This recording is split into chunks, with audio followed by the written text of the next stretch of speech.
This is Beth Rapps with Raising Clarity and Mike Wang with I'm a heart-centered coach that focuses around working with people around productivity and fulfillment. cool. And another thing that I really liked about Mike is your equation. Can you say it? Sure. Okay, great. It's mindful visioning plus energy management equals fulfillment. So I'm a big believer we have to have clarity around what we want to create in the world, but we also have to learn to manage our energy in order to actually actualize it. Right. And another way you phrased fulfillment, I think, was personal mastery. Yeah, which I really liked. Oh, great. Yeah. And my positioning line is the time and money you need for your calling. And so money is something that I think a lot about. I've thought about it a long time since I was a fundraiser in my 20s. I'm 62.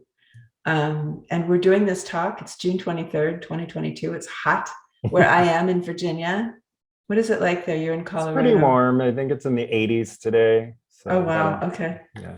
Yeah. We have the AC, which I'm on the fence about, set to 82. So that's down from 90. Cool. Well, other people may join us. And I think this is this idea of money flow, structure, and abundance is something that you and I have in common, an interest in the dance, what I would call and I want you to give you some time to sort of reframe this in your body of work and your training and your education, but the dance between structure and abundance or flow.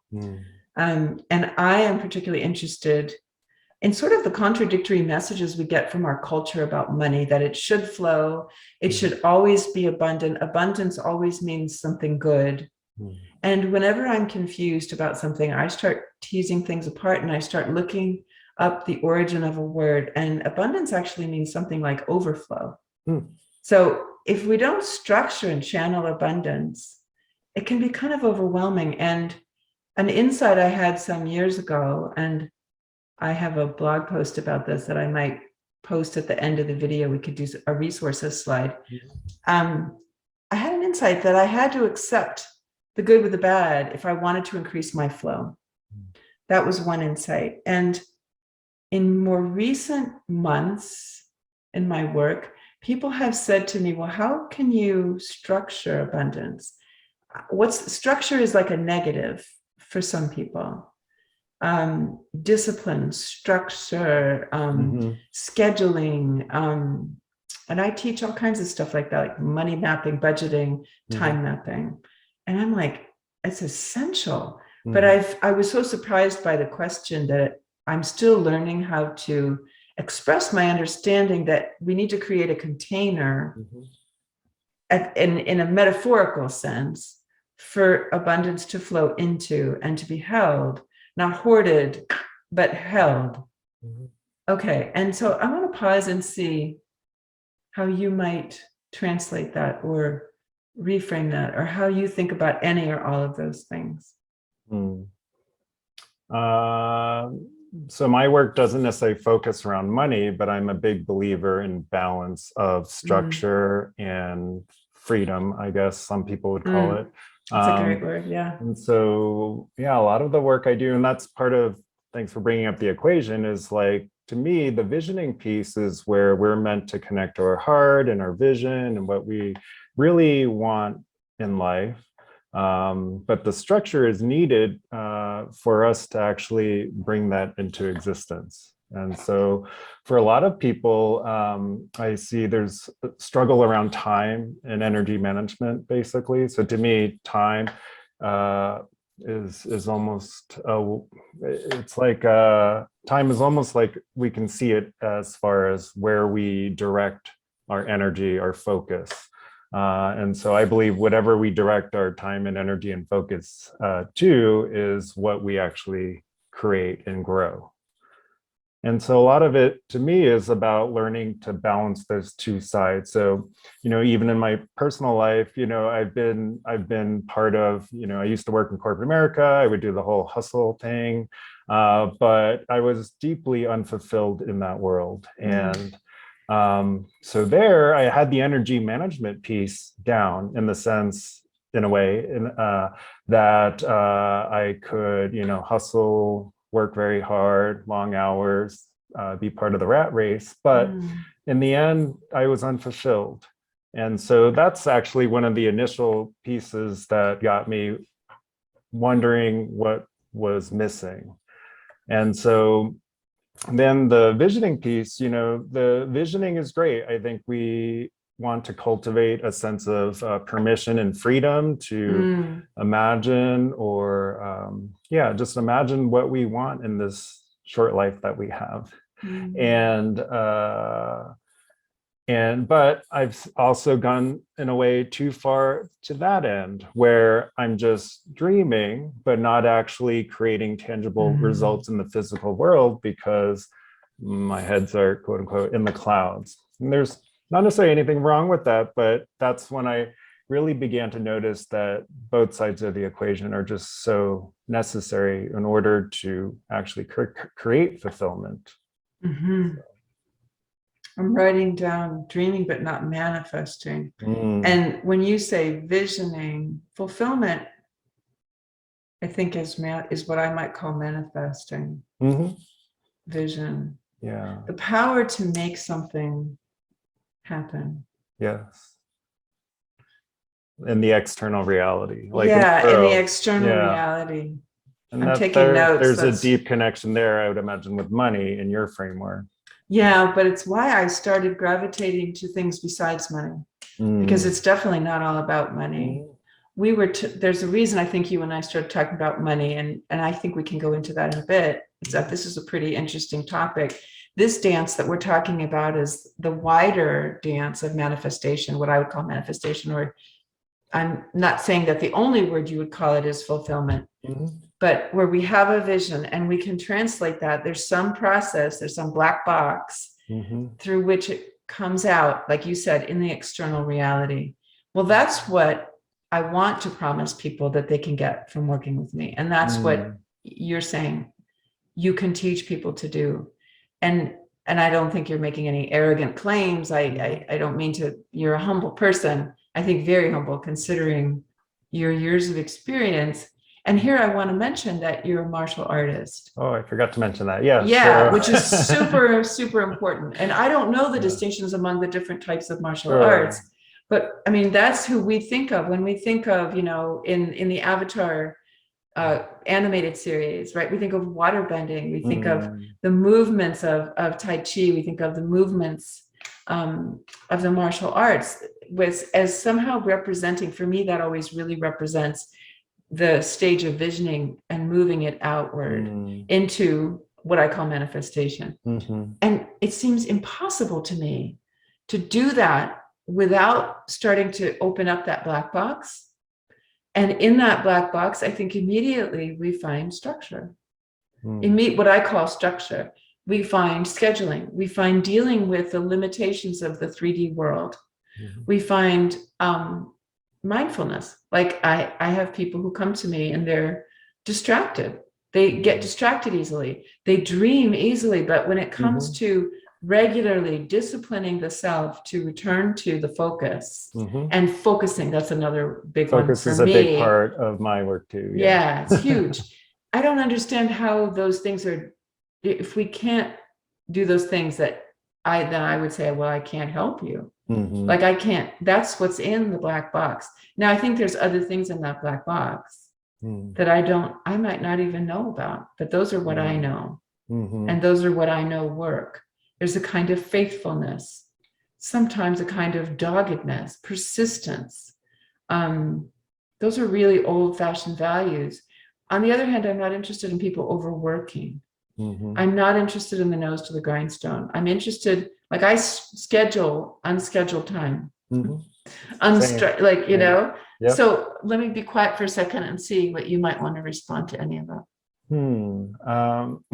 Yeah, I mean, one of the main reasons I focus on mindful visioning first is because to me, the energy management piece comes through training or practice. I mean, both kind of do, but just learning to manage time or energy or where we put our focus is something that, is kind of comes out of having more clarity around the vision that we want. And so for me, the first step is always, working with people to gain greater clarity around their vision. Because we're often conditioned, whether by society or parents or peers or mentors, to take on their vision in a way. And it's just hard sometimes for people to see clearly what they actually want to create. And so that to me is always Wow. the first piece. How do you just pause there for a second? Sure. How would you do that with someone? So in the coaching realm, I typically use tools like meditation or what I call inner training practice to kind of access or invite a sense of presence or stillness. Because usually from that space, when we can, create vision, it's not imbued with a lot of the things that might be pulling us in different directions. So besides meditation, I also use journaling or contemplation prompts. I have a lot of clients that don't enjoy journaling or writing. So try to use different tools to help them access the same kind of inner experience of Their what vision. you can call love or peace or stillness. Okay. Yeah. And then from there, helping them disentangle what they inherited from the culture of their parents to really crystallizing what they want, their vision. Yeah. Again, through contemplation, meditation, journaling. Those are the main tools so far. And then of course, just talk. In coaching. Coaching. Yeah. Yeah. Okay. And so sometimes the energy management piece comes in early because they struggle with actually maintaining a practice around the meditation or journaling, or does that make sense? Yeah, so the discipline is lacking. Yeah. The discipline is to return to it. They might do it once, they might do it twice. Yeah. But you want people to do it more often than that. Yeah. I mean, ideally every day, because a lot of my clients that come to me are actually more mature. And so they've had years and years of conditioning that they're trying to essentially be able to observe from a more higher perspective. And so to me, if one is only doing meditation, once a week in between sessions, they usually are still a little bit wrapped up in what they feel like they should be doing, like what's currently influencing their reality.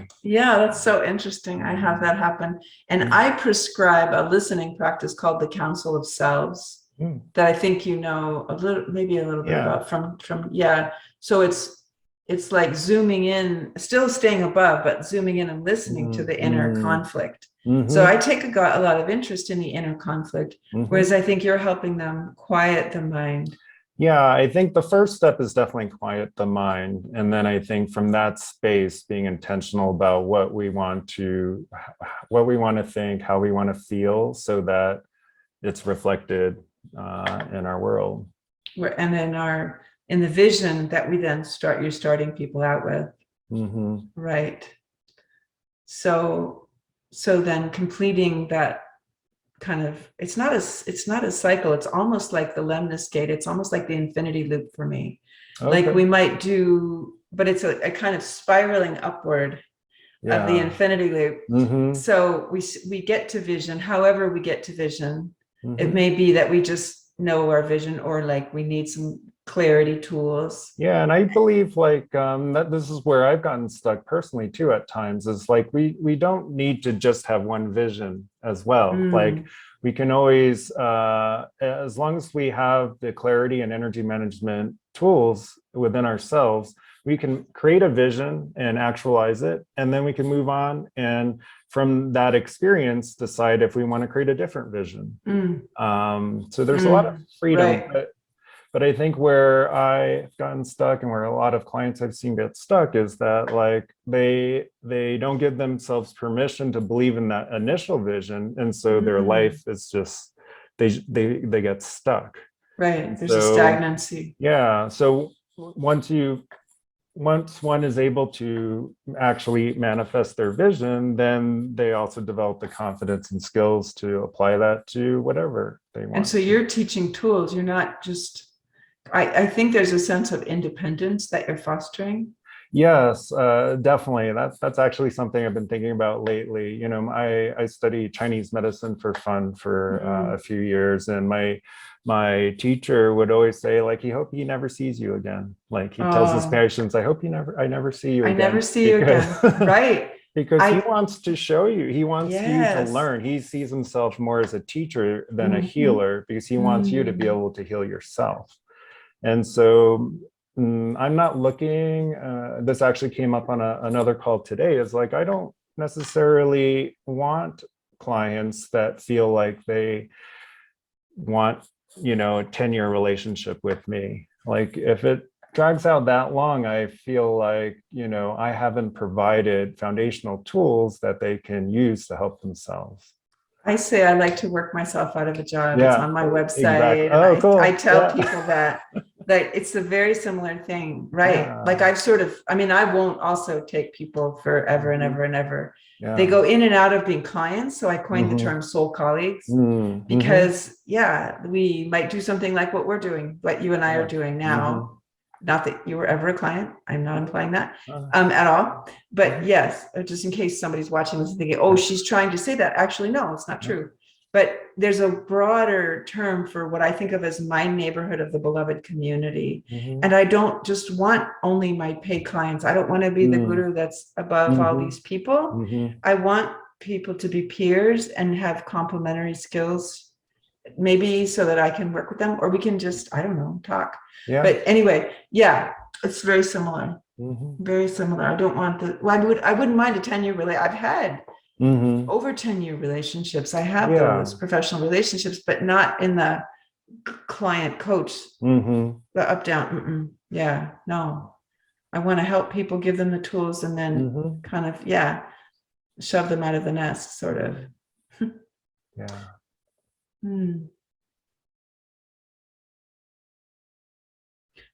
Well, thinking about the sort of infinity loop that gets higher and higher to me, and how that's not at all the manifesting a vision.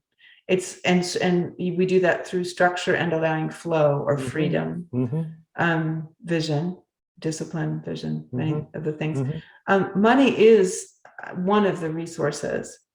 And one of the reasons that you and I were talking about it is that we both notice ourselves saying no to certain things, to certain people, certain clients, certain types of contracts, maybe, or work situations, and turning away money.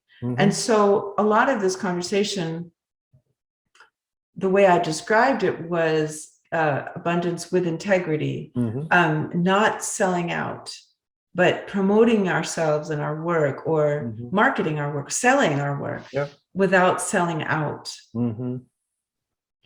So I've recently begun to understand how well fundraising prepared me for that. So I come from a organizing and a fundraising background, organizing for social justice. And we had to raise our own funds. And I didn't come from a family with any healthy, well, everybody has some healthy money behaviors and beliefs, they really do. But we weren't very, it's not just that we didn't have a lot of money.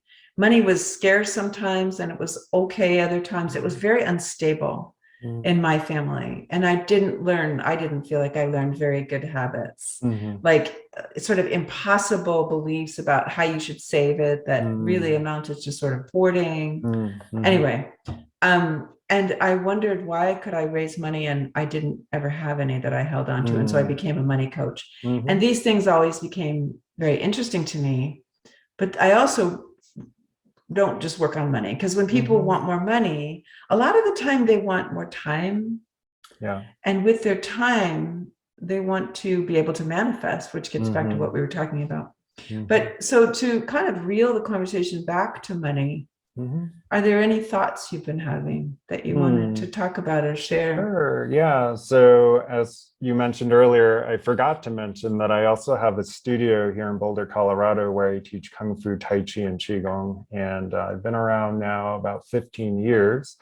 And during that time, I've had an interesting journey around my relationship with money and value and stuff like that. So the practices that I teach, the way I teach and the practice I teach from a pretty traditional position, I guess. And so there's a lot of hard work involved and a capacity for students to show up consistently and essentially work hard. And definitely, I think maybe times are changing or culture is shifting where there's not as much interest in the type of practices that I offer as far as traditional Kung Fu, traditional Tai Chi. And so, in the beginning, when I first started school, I was pretty strict or stern. And then through my own kind of personal and spiritual evolution, I kind of came more from a place of gentleness. Then I was seeing that a lot of the students that I was attracting weren't able to actually embody the practices. And so that's kind of like the first kind of clue that I'm missing something on either end of this kind of balance. Can you say what you mean by embody? Just explain that. Sure. So these are like Kung Fu and Tai Chi, they're like physical practices. And in this case, they were originally designed for martial arts. And so we live in time, like our physical bodies exist in time. That's really interesting. What energy we spend every day, where we invest our time. They all have to kind of converge, I think, in the physical realm. So someone that, it's just like someone that goes to the gym. If they go once every 2 weeks, they can't really reasonably expect to get fit compared to someone that's going, twice a week. Okay. There's time, where we direct and focus our time and energy is such a important part of being in our bodies. And so with the particular practices I teach, there's a lot of things, and I won't go into the details, and it could be boring for people, but there's a lot of different there's a lot of different aspects of the practice that you can't do serially. You can't say, oh, I'm going to spend 5 years training this, and then 5 years training that, and then 5 years training the next thing. They actually have to come together in time. So that's where a lot of the challenges with the practices, because especially in Boulder, there's just a lot of different competing things for people's time and energy. There's just a lot to do here. There's hiking, there's skiing, there's everything. And so for people in this day and age to kind of invest the type of focus and energy that's needed to actually embody the practices, it's actually quite rare. And it's not unique to me. I've talked to many traditional teachers around the world, and this is just it's a common struggle that traditional teachers have. And it's not even martial arts. I've talked to old school watchmakers and old school different artisans, like in this kind of instant gratification culture. A lot of these arts are being lost.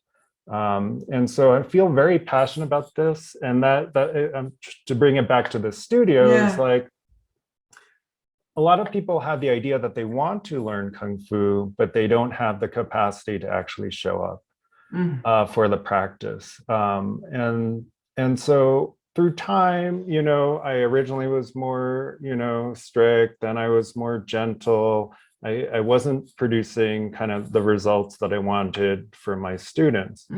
And so now, I have a much more balanced approach where I'm still, holding students accountable through structure. So I have an attendance requirement at my school. I also have quarterly testing at my school. But the approach itself is balanced between gentleness and sternness, because I do feel that's actually what most people need in order to actually grow. Too much one way is not sustainable for anybody. But now, as far as the business standpoint, I'm very clear about my expectations, and it's not even my personal expectations, but through my experience, what is needed to actually learn the arts that I teach. So that there's just no confusion or no kind of just no confusion around what it will take. And so I will oftentimes turn students away, prospective students, if I have the intuitive felt sense that they just don't have the bandwidth or they don't have the focus, because there has to be a certain amount of structure in their lives for them to be able to even create space to invest in learning a mind-body practice. And so I do that because when I didn't do that, I was actually unfulfilled as a teacher at my studio. So just allowing anybody to join, because a lot of what I find fulfillment in is seeing people grow and transform.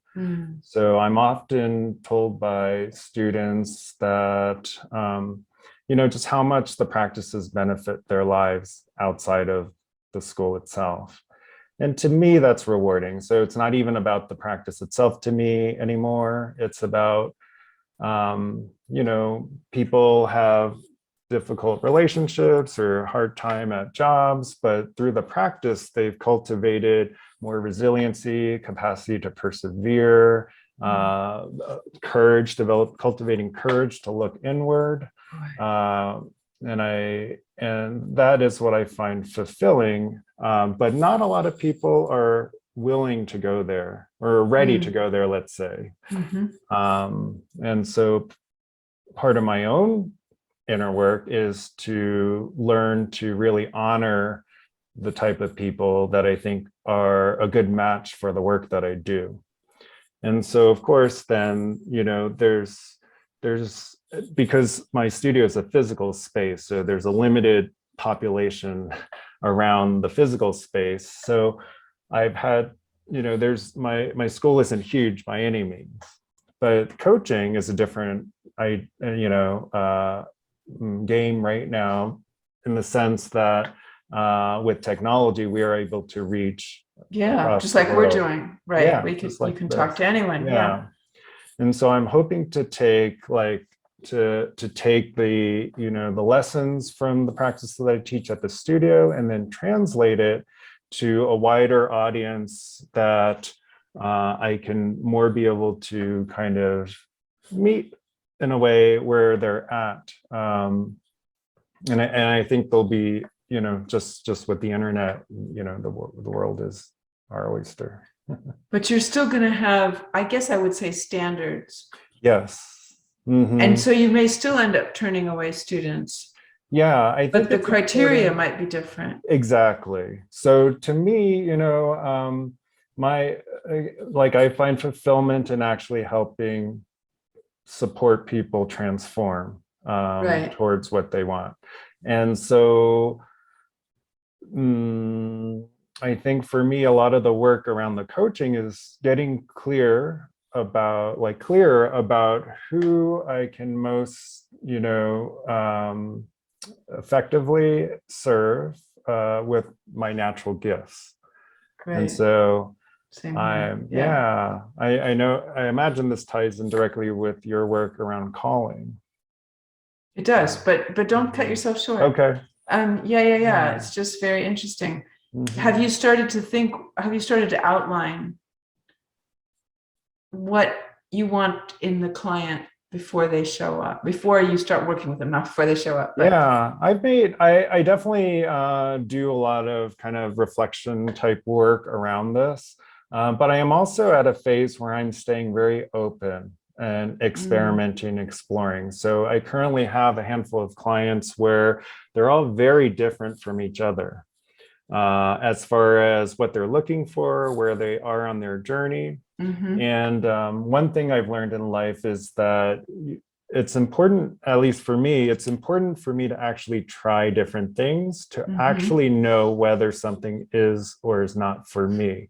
So there's, I won't go into details, but there was a certain type of client when I first started coaching that I thought, oh, this is my ideal client. I'm gonna feel really fulfilled working with this group. And of course, when I put that out there, I attracted those clients. And I was actually surprised after a few months, it was beginning to feel less and less fulfilling. And so then I had to look again, look inwardly again. And so maybe like that spiraling imagery, like I just keep getting clarity. Clearer and clearer and clearer and clearer. And so what was there anything in particular that you can share that you found about what you were sending out that you needed to refine to get back what you were looking for? Yeah, I think, I mean, I'll just name one is a coach friend of mine uses the term ripe and ready. And I would say just the, just, like just to have, to kind of attract clients that are really ready to do the work is really where I think I shine, where I'm most able to help. And it doesn't mean I don't care about the other people. No, I know, right? Yeah, no. Because I've always, I feel like I always feel really inspired to work with everybody in a way. And but I've learned that I'm most effective working with people at a certain place in their personal development and discovery journeys. Yeah. So I'm having some really interesting ideas here about reaching more people without lowering standards. And one of the things I'm realizing is that, well, like George Cow says, the man who brought us together, actually, there's your compassion, your passion, which is what you're good at, your gifts, and then there's your compassion, which is the desire to serve other people and what they need. And making those two things meet is not always easy. If for me, like for decades, I've been going on like this and just thinking and attracting enough people that I could tell the universe was saying yes, but I think there's sort of my red carpet client, like where it's just, we hit the ground running and I'm exactly what they need. Yeah. And then but when you were talking about the dojo, actually, the martial arts studio and really the culture that's been shifting out from under us, where instant gratification and just, I would say distraction, a lot of distractions and some legitimate pulls on people's time. Yes. That I think both. I was picturing like a course that gets people ready, mentally ready, to make the commitment, to carve out the space in their lives, to become, if not distraction free, then and not distraction less, than much less distracted. And I was actually picturing a scientist putting those things on people's heads to measure brain waves. And it's nothing we would do, but I'm thinking that the brain waves, like my kid was homeschooled, and at one point they were homeschooled for a long time. They went to high school, but at one point they were somewhere and an adult looked at them and said, "You must be homeschooled." And we were like, "Why?" And they could tell that my kid didn't spend much time watching TV and they had really good focus. And people had said the same thing about me long years when I was a kid, when I was like a teenager. I could just really focus.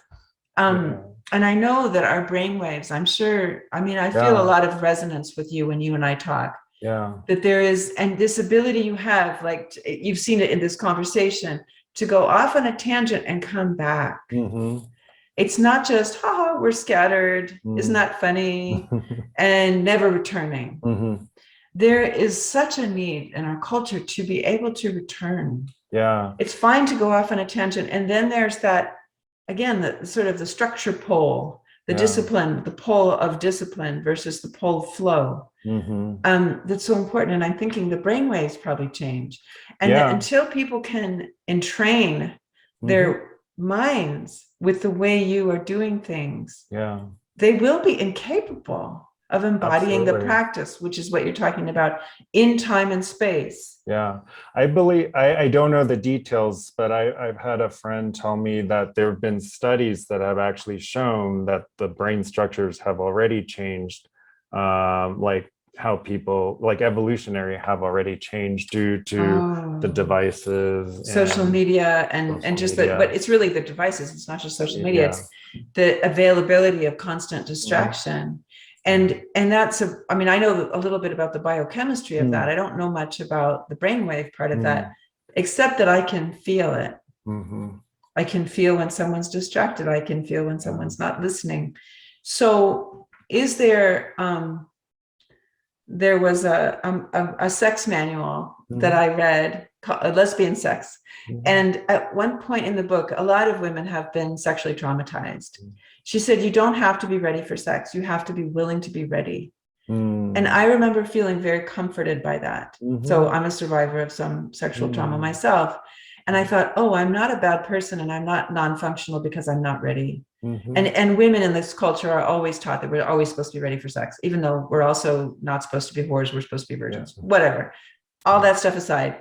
I thought about not mentioning the source, but I'm like, no, go ahead, mention the source. So this idea of being willing to be ready, and in this case, not for sex, to be able to be willing to be ready to raise clarity in your life and manifest what you want through my tools, to be willing to be ready to manifest using your tools in the dojo and in your coaching. I'm wondering if we could separately, I assume, but I don't know, could be together, teach like this. I think actually, because our tools are different and our training is really different, but we're so similar in some ways. How would you construct a class? How would you construct a series? And I'm just, as I'm talking, thinking, you know, where we got people ready to use the tools who aren't ready yet.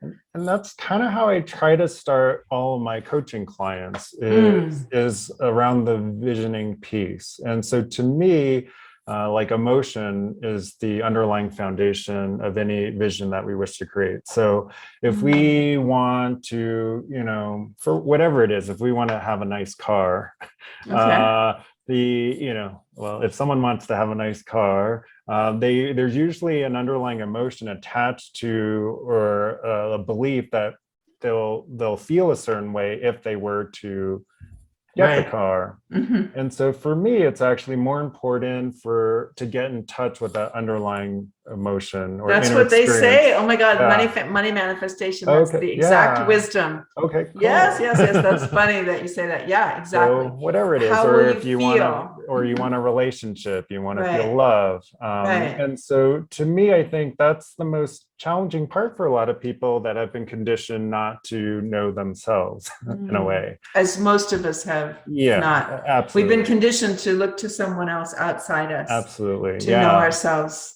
Right. And there's plenty of people that are willing to step into that role. No, this is what you want. It's so true. Yeah. It's really starting to really make me, I'm realizing this very strongly lately. Yeah. Right. So to me, once we identify the underlying emotions, that's only when we can do that is train focus. So when we train focus, like if we train like, oh, I want to have the inner experience of inner peace, then if we train our focus on that, then we have a way to it gives us context to make decisions in life or actions that we want to take. So let's say what truly would fulfill me is to have the inner experience of peace. And we have, multiple job opportunities. And so it's very easy, like if we can kind of give ourselves context, like, oh, does this job hold the potential to give us that inner experience? And if not, right, because I've taken jobs where I took it maybe for the quote unquote wrong reasons and then ended up not feeling fulfilled at the end of that. But by having clarity around vision, which is more, I believe, emotion that we want to experience, then it makes decision making a lot easier.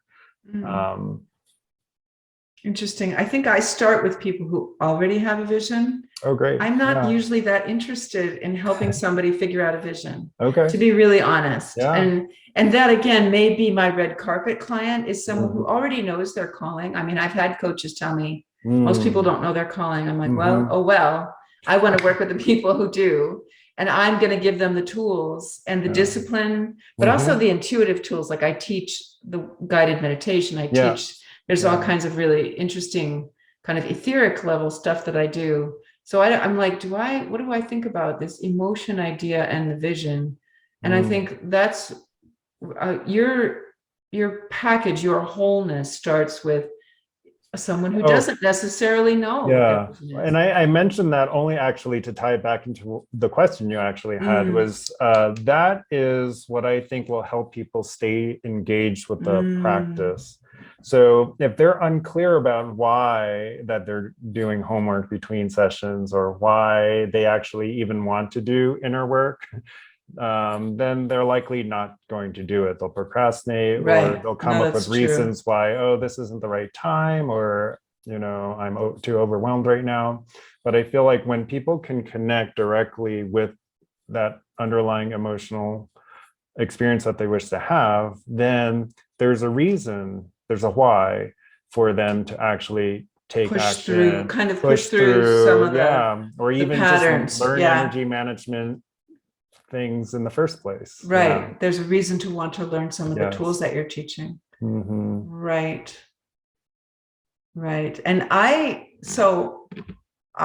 doubled my rate. I doubled my hourly rate about 2 years ago. And I do have some self-doubt about it, but I've also used it as a kind of gatekeeping thing where I mean, some of it is of what you're talking about for me is just like, look, you're paying me twice what you might pay another coach because I am going to way hold you accountable and I hold a very strong space and you are going to get huge value with me. But there's also a way that you're making an investment. So don't screw around. Don't do your homework in between.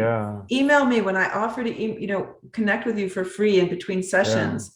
Use it, do it, like really dive into this container with me. So there's a way kind of circling back to just raw money. And that money is expensive. Like money is a precious resource. It feels infinite in its flow to me, but at any given moment, we only have so much.